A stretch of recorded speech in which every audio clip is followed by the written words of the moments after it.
Hello gang, good evening. Hello, good evening mga ka-DDS. So congratulations na naman sa atin kanina kasi ang saya ng namin kanina kahit maulan. Para po kaming super mahina talagang net kanina sis. Talagang diba, doon kasi kami kumakain kami. So update ko lang po kayo sa kaganapan kanina dito sa Hong Kong. Meron pa rin pong sira yung mga machine nila, kaya po kami nag-aano pa rin, naaalarma pa rin. Wala po ba? Meron. Walang sounds? Halika. Meron ba? Wala. Maririnig mo na? Hindi ako nag-headset eh. Okay ba? May inang internet. So, sa lahat po ng mga ka-DS na buboto po, make it sure po, pag papasok po kayo sa loob, kailangan magdala na po kayo ng isang maliit na papel. Isulat nyo na po lahat yung iboboto ninyo. Kasi May 13 sis ang last na botohan natin dito sa overseas absentee vote. Sana po, mahina siguro talaga yung ko. Palakasan mo yung mo sis, baka sa'yo.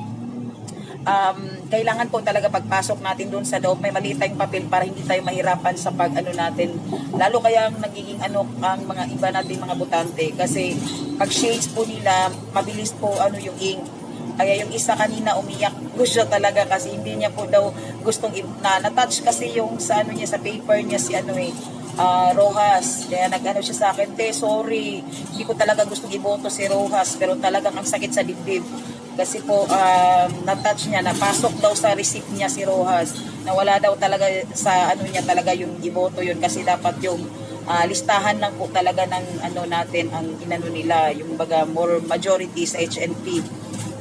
So kaya next time ingat po tayo at wag po nating hayaan na ma-scratch yung sa likod.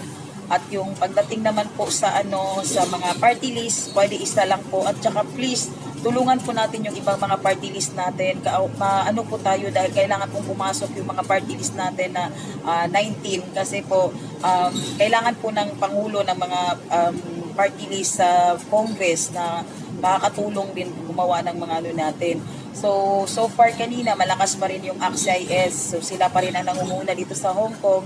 Pagditan naman po sa Senador candidates, ang pinakamalakas po kanina si Madam Amy Marcos, kasunod si Doc Willie Ong, at saka yung ibang mga HNP, na natin, sunod-sunod na yun sila.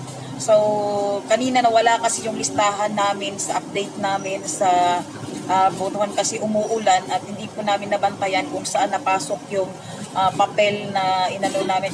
Check muna namin yun. Basta halos majority naman po kanina is mga DDS talaga. Ang daming mga maka-Duterte talaga. So, mamaya magpapagawa kami ng bagong listahan na talagang may nakalagay na Duterte team na kasi yung ibang nagtatanong sila kung kanino galing na grupo. So kasi sa amin, respeto kasi naman ibang grupo, so kailangan lagyan na lang natin yung grupo ng Duterte's team para po hindi malito yung mga ka-DDS natin dito sa Hong Kong. At saka yung problema po sa machine kanina, umaabot po na 1 oras. Yung ibang machine naman po, pinapalitan na lang po nila doon sa iba. So sana po, maayos po yung mga machine na yun kasi parang nakakaramdam na po kami ng kaba. Kasi pangalawang araw pa lang yun, ganun pa rin, may palpak pa rin sa mga machine nila. Okay, kanina naman nakasagupaan namin ang isang puti. Kaya nakita nyo siguro yung live ng kasamahan ko kanina. Kaya kami nainis at nagalit doon sa puti na yun kasi 8 diretso siya. Ang namin, kasi pag dumadaan yung mga kasama nating DDS, sinasabi niya that your president is a killer. Doon kami nagagalit sa kanya sa sobrang bastos niya kasi senador candidates naman yung ginagawa natin ngayon, bakit niya sinisira ng presidente. So kanina nag-alsang mga DDS, pinuntahan siya, talagang yun kanina talagang nainis talaga kami ang bastos talaga ng mga 8 diretso na yon kasi talagang wala silang parang akalam ko sino yun, yung isang babae mataba na nagbutang ina pa siya sa amin para po silang kasi po kanina nagbibigay sila ng mga flyers, so yung mga nila walang tumatanggap pag sinabing 8 diretso, para po silang may sakit na ketong, yun na yung parang diring-diri yung mga tao na tanggapin yung nila, kaya galit na galit sila sa mga Duterte. Yes, sis, kita-kits tayo sa Sunday. Kaya yun, nagkagalaiti sila sa amin. Yung kanina, binuntahan ng mga DDS kasi naiinis na kami sa kanya. Yun, nanginginig na siya kasi nag-ano na yung mga ka-DDS natin. So, baka nagtaka kayo doon sa video na inano nila sa amin. Pinagtanggol lang po namin ang ating mahal na Pangulong Duterte. Ayaw po namin bastusin. O kahit sino man pong magmaliit sa presidente natin, talagang kakalabanin po talaga ng grupo kasi walang ginawa ang Pangulo natin kundi protektahan tayo mga Pilipino at tumulong na magkaroon ng magandang at malinis at saka ano na bansa at saka gusto natin na may panalo lahat yung mga senador candidates natin na makakatulong sa pag-unlad ng bansa natin. Kaya kanina talaga galit na galit kami doon sa mga bastos na mga taong yun kanina. So sa akin mga ka-DDS, pasensya na kanina na hindi ko namin kayo nasikaso kasi umuulan. Lahat mo nang humihingi ng mga ano natin, yung mga flyers. So sa Sunday na po ulit. At saka bago po tayo pumasok doon sa polling precinct, kailangan po mag-prepare na po kayo ng papel na maliit para po, yun po ang kopyahin ninyo para hindi po kayo malito. Basta ilagay nyo lang po isang maliit na papel at saka isang party list lang po at 12 senator candidates. Okay lang po mag-undervote, wag lang po mag-overvote. Basta yung overvote, hindi lumampas po ng 12. Pero make it sure po na hindi maging marumi or mabasa yung ano ninyo, yung paper ninyo para po hindi kayo magka-problema doon sa machine. Kasi ayaw lang naman natin, ano kasi parang wala pong ginawa yung mga staff doon na masama. Kumbaga dahil po yun siguro sa Pilipinas din na pinadala nila ng mga machine dito, hindi natin alam kung ano nangyayari kasi mga okay naman po yung mga staff nan, lalo na yung konje natin at saka vice consul natin, napaka ano naman po nila, accommodating naman sa mga ano, yung umiyak kayo mga kandidates.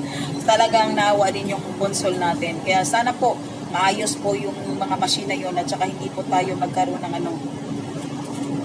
Okay lang yun sis, baka sa'yo sis. Okay na yung ano po. Kaya nga po, tsaka kanina may mga resibo lang din po na wala ding lumulusot na ano na nagtaka kami bakit walang mga pangalan na lumulusot. Kaya sana maging okay kasi hindi naman po masama na maging alerto tayo kasi alam niyo naman po ang dayaan po natin. Tsaka kami, wala kaming ano kasi alam niyo naman po, pro Duterte kami at saka sa Duterte's administration, tumutulong lang po kami na ma-update kayo, ma-educate din kayo kung ano yung dapat ninyong gawin at kung ano yung dapat ninyong dalhin. So yung Hong Kong ID, importante po, dalhin nyo yan.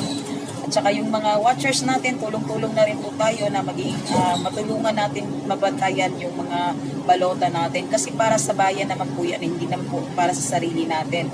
Saka hindi kasi natin alam kung ano po yung resulta. So pray na lang po tayo na pumasok lahat yung mga senador candidates natin. Pero kanina sa ano namin, initial ano lang naman, exit poll, halos nangunguna naman po yung mga kaalyado natin. So glory to God po at congratulations sa atin mga ka-DDS. Sana po tuloy-tuloy na po itong ano natin, tulungan natin yung mga senador candidates natin, kampanya sila. So yung napupusuan po ninyo, tulungan din po ninyo magkampanya doon sa may bayanihan para magbigay kayo ng mga flyers. Huwag na po kayo magdala ng flyers na malalaki, masasayang lang, itatapon lang din. Buti pa magdala kayo ng maliit na papel kasi yun po ang magiging ano nila guide para makaboto sila. Sa'yo yan sis, hindi sa akin. Bayad sila, binenta mga boto, walang yun talagang dealership ko. First tama po. Kanina naman po, may mga naano sa amin kasi parang koronano sila kasi nagsasayawan yung mga DDS, masayang masaya. Yun, nag-iingit na naman yung iba. Minsan, kanina din pinoprovoke nila yung mga DDS na mag-ano kasi ayaw natin na yung parang pag dumadaan kami, nag-aano sila sa amin na kung ano yung inano nila sa amin. So kami namang mga DDS, sinasabi ko maging tahimik na lang tayo, pero wag lang talaga nilang salingin si Tatay Digong kasi magkakaroon talaga ng gera. Yes, kaya nga sabi ni Sis Princess, wag mag-undervote. Kung pwede po noon na po ng 12 senator candidates. Yung 12 po na ano natin, kailangan talagang ipasok ninyo para po hindi po makapasok yung ano sa ano natin. Ang inano ko lang po sana sa mga Duterte's administration, pakitulong naman po na mabantayan po yung ano namin, maayos din yung mga machine para na po di kami mag-worried. Wala naman po problema sa mga staff kung ano man lang. Pero ang gusto lang po namin is maging maayos po yung mga machine para kung totoo man pong walang dayaan, wala mang manipulation doon sa mga makina na yon, magiging kampante po kami. Walang problema po sa amin yun. Pero lang marami kasi mga report at saka yung mga complaint ng mga kasamahan natin na yun nga, sira yung machine at saka yung iba ulit po nilang pinapasok yung papel nila para mapasok talaga doon. Minsan nga yung isa daw 12 times pinapasok, pinabaliktad na, inano na, hindi pa rin umano. Tapos yung isa naman nag-stop na after 1 hour, yun ulit na naman. Yung iba pinag-transfer na sa ibang room. Kaya sana natulungan tayo ng ating administrasyon ngayon na maayos dito kasi mahirap po para sa atin kasi pinaghirapan po natin iboto yung mga senador candidates natin. Ayaw po naman nating masayang yung pinaghirapan natin at yung iba nga mga first timer pa talaga nagboboto para lang talaga makatulong sa Duterte's administration at saka mailuklok yung mga senador candidates natin. So ako ini-educate ko lang kayo na sana na pag magboto kayo, iingatan po ninyo yung pag-shades, wag po na yung diinan at wag din po sobrang light, okay, para mas mabasa. At saka sana din po maging careful kayo doon sa ink para hindi po mabasa yung papel ninyo o hindi niyo ma-scratch kahit konti yung balota natin. So, paki-share nun sa mga kandidates natin, yung mga 12 senators candidates natin kasi yung iba walang alam, wala silang listahan para pag-akyat, so hirap na hirap silang pumili ng mga senador candidates na iboboto. So kung kayo po may mga kaibigan na wala pa pong idea sa 12 senator candidates, magtulong-tulong po tayo, bigyan po natin sila ng idea. At saka ang pinakamahalaga po pala, ito pala, kasi po ang Mango Dadato number 43 at 44, so iboto po natin ang number 44. Yan po yung kaalyado ni Tatay Digong. So i-remember po nyo number 44 po para po kay Zahid Dong Mango Dadato. Kasi yung iba daw, sabi niya saan daw yung iboboto, nalilito sila. Kasi pare-pareho po yung parang yung dating ng Mango Dadato. So iboto po ninyo Zahid Dong Mango Dadato, number 44 po sa balota. So mga ka-DDS, lalo na po yung sa Pilipinas kasi malayo-layo pa po sa inyo, tulungan po natin yung mga senador candidates natin na kailangan po talaga na alam din na mga kasamahan natin kung sino yung dapat iboto. Oo, kanina talaga na nagpo-provoke po sila sa amin kanina, kaya na nasasaktan din yung mga kandidates namin, lalo na ako, ayoko naman na binabastos yung presidente at saka yung mga senador candidates. So buti naman yung ibang mga kanina ay may mga mababait din naman na mga nasa sibak, yung nakikipag-usap sa amin. Napaka-humble naman yung na grupo na yun. So sa JL yun sila, so yung kanina nagpag-usap kami. So, mga pro Duterte din naman sila. So, okay lang. Yung iba lang kasi nag-aano lang talaga sila na yun nga. Gusto ng away. Gusto nila ng gulo. Kanina nagkaanuan din kami yung isang LP yata yun siya na pinoprovoke din niya kami na about sa may pinibintang siya sa isang senador candidates. Galit na galit din yung kasama ko. So, kanina pinuntahan ko. Ayun, gusto lang talaga niyang gulo. Kaya yun, umiiwas na lang tayo sa gulo kasi mga palaaway talaga. Kasi isang buwan pa po tayo magbobotohan dito sa Hong Kong. So mga ka-DDS, salamat po. Paki-share na lang po sa mga kasamahan ninyo para may idea po sila at pakitulungan na lang po yung iba na wala pa pong 12 senator candidates na iboboto. Kung pwede po, 12 senator candidates at sabihan nyo yung mga ibang ka-DDS at saka kapwa OFW na bumoto po. Gamitin po nila yung karapatan nilang bumoto. Huwag po nilang hayaan na masayang po yun kasi para po makatulong naman po tayo sa inang bayan natin para sa totoo at tunay na pagbabago. So yun lang ang update natin. Sabi ni Sis Princess, pa-shoutout po sa mga ka-DDS, sa watchers, paki-guide po ang mga kababayan natin para maiboto ang karapat-dapat. Yes po, salamat na kanina sa mga Marcos loyalists, sa Glenn Chong team, sa Revilla team, Gadon team, at saka sa Pato team, at saka sa Emilio Aguinaldo DDS Hong Kong na full support talaga sa mga namin, kasi may 12 senators candidates kami na nakikerry namin at 4 po yung party list namin pero nagkatihati po kami respeto sa mga party list na maraming party list po na nakipatulong sa amin pero hindi po namin pwede kasi i-carry lahat. Pero yun nga, dinirespeto po namin yung mga kasamahan namin na Tsaka yung ano din po, salamat sa mga watchers, volunteers, at saka alam ko po kanina na yung iba, mga early birds namin na kakabit ng mga tarpaulin, nagluluto ng mga pagkain sa watchers, nag-prepare ng mga pagkain para sa watchers at sa mga volunteers. Thank you po sa inyo. At yung mga exit poll watchers namin, salamat. Kaya 2 days pa lang po to. Sana po tulong-tulong tayo, makapunta po kayo sa bayanihan at makapag-observe at makatulong din po kayo na ma-monitor yung mga ano natin, mga candidates natin. Sana may makapagbigay din po ng mga flyers, magpagawa po kayo at i-share nyo po sa mga kababayan natin kasi yun po ang kulang sa atin, kulang tayo sa araw. Yes, sabi ni Sis Jang, enjoy, bahala kapoy. Sis Jeanette, na-shut down ang FB ko kanina dahil sa pag-share ko sa mga live mo. Wala ka. Yun ang mahirap kasi dinidisable po nila yung ano. Dami na tayo sis. Ako din nakatry din ako na block din sa FB. So ingat na lang po tayo mga ka-DDS at saka prayer na lang po para sa mga senador candidates natin. Sana po tulungan niyo po yung mga senador candidates natin tulad ni Bong Revilla, Angara, Madam Amy Marcos, Gadon, Lenchong, Magudadato, tsaka JB Ejercito, Jiggy Malikad, Ravi Alunan. Yun po lahat ng mga ano natin na na-post ko po, kailangan po natin silang tulungan.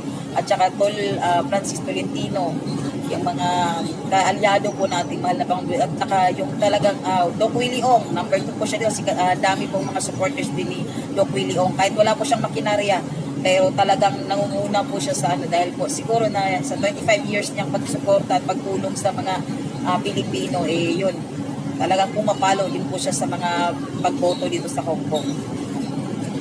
Kaya salamat sa mga watchers nagpa-rain or shine kanina, talagang God bless po. Welcome po Ma'am Marina, hello ating army. Salamat po sa inyong lahat kanina na tumutulong sa amin at salamat din po sa mga nagluto. Thank you sa inyo. Sige lang, update lang namin kayo kung ano man mga latest at saka malalaman din natin sa mga kasamahan natin na nagmo-monitor naman doon. Salamat din po sa aming consul at sa aming vice consul at sa yung mga staff nila. Pero lang, hindi naman talaga natin control kung ano pong nangyayari sa machine. Salamat po sa Philippine Consulate. Kahit papano, alam ko pressure din sila sa mga machine. Pero hindi po natin alam kasi, yun nga, mga nagbabantay lang din po sila at nag-aalaga sa ano natin. Hello Sir Elmer, good evening po. So yun lang po mga kadides, tulungan natin ang ating mga party list at mga senador candidates. Sana po wala na pong aberya at yung mga iba't ibang bansa po na may mga aberya sa botohan, sana maayos na po. See you sa next Sunday. Kung makalabas po kayo ng Friday or weekdays, punta na lang po kayo sa bayanihan. Friday, holiday natin at saka sa Saturday, try ko pong makalabas. Papaalam ako sa employer ko para makatulong po na mag-monitor sa ating mga pagboto sa ating mga kapwa-Pilipino at kapwa-OFW dito sa Hong Kong. So, yun lang po mga ka-DDS na. Salamat po at saka salamat sa lahat po ng nag-share ng mga videos natin at nag-share sa mga pamphlets na mga ano natin. At saka yung nag-update sa watchers. Okay po, ang nangunguna po kasi dito kanina si Marcos, si Doc Willie Ong, si Bato de la Rosa, Bong Revilla, si Doc Willie Ong, halos lahat po ng ang HNP na pasok naman po sila lahat. So yun lang po, salamat. Basta sa party list, ang ACT-CIS pong pinakamalakas dito, talaga hindi po sila talaga matitibag. Dami po talaga nagmamahal kay Tulfo Brothers. Pero sana po tulungan po natin ang mga kasamahan nating mga party list tulad ng Duterte's Youth, at least mahabol din ng Duterte's Youth, tulad po ng yung PBA party list, tulungan din po natin, at saka yung party list ng AA Kasosyo. Kayo naman po kayo ma'am, malakas po kasi din si Mocha sa mga OFW.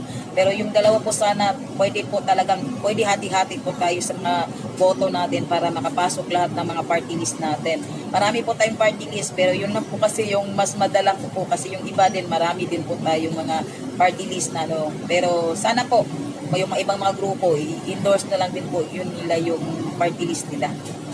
So, yun lang mga DDS ha. Kita-kits na lang tayo sa Friday, Saturday, and Sunday. At assured ko sa Sunday, pero pagpapayag si Amo na mag-off ako ng Saturday, much better po. Hello Ma'am Irene, good evening. God bless mo ma'am. So, yun lang ha. Tsaka, kung buboto po kayo, magdala na po kayo ng sarili talaga yung listahan. Huwag niyong kalimutan yun para hindi po kayo magkamali at hindi po mahirapan sa pagboto doon sa loob ng presinto natin. Bye-bye! Pauwi na ako eh. Dito na ako sa ano namin, mag-interchange na. Thank you po.